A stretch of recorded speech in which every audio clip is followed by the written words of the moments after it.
Hello, my name is Mahsuda Snaith and today I'm doing a video for Project Twist It, who are challenging the way we talk about poverty. And what I really wanted to look at today was the power of stereotypes and how they can have such a massive impact. So I grew up on a council estate to a single parent mother who was living on benefit, and there were two things I really noticed growing up. One was that I was very aware of being poor and separated from mainstream society. And secondly, that there was this overriding image of council estates that were in the media that was largely based around drugs, gang violence and benefit fraud.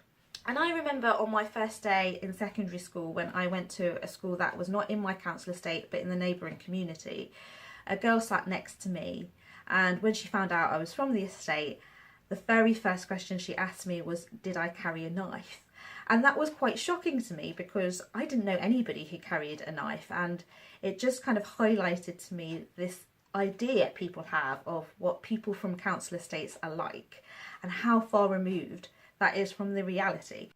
So when I wrote my debut novel, The Things We Thought We Knew, I really wanted to write about an Asian character growing up in a council estate because that's something I know a little bit about. But I also wanted to smash the stereotypes that come with those two groups. So I didn't write about drugs and gang violence and benefit fraud.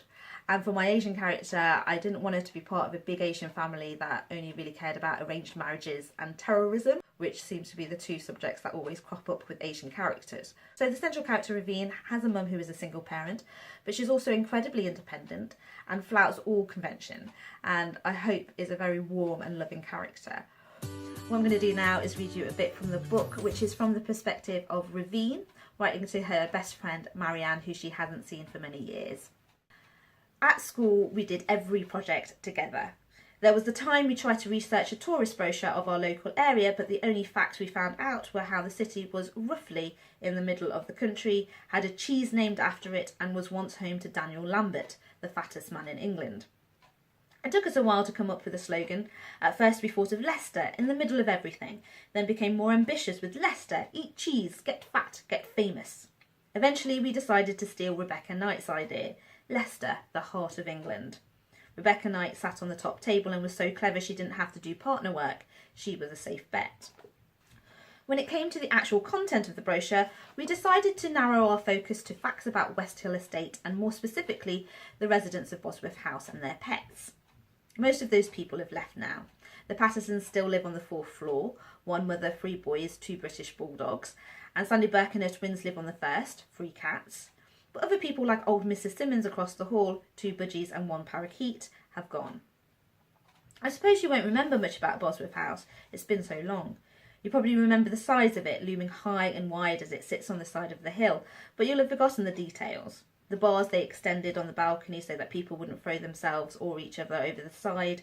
The narrow steps with a rank stink we only found out was piss when Jonathan told us in a "well, what else would it be" tone one day. The way the council comes and repaints the outside walls each and every year, but still doesn't send anyone to fix the stupid lifts. The view from the 4th floor where you can see down to the whole of West Hill Estate. White painted blocks of flats snaking down to the main road like vertebrae. We used to sit up there on the 4th floor with our legs poking out from the gaps in the railings, swinging them in the breeze as we sucked orange-flavoured ice lollies. We turn to each other and shout, "Open wide and say ah," in our poshest doctor voices, then stick out tangerine tongues at each other before droning out the sound. We tried to see who could carry the note the longest. You always won. I hope that you enjoyed that, and I hope that my novel and my story really contributes to smashing the negative stereotypes we have about poverty, and in particular about council estates.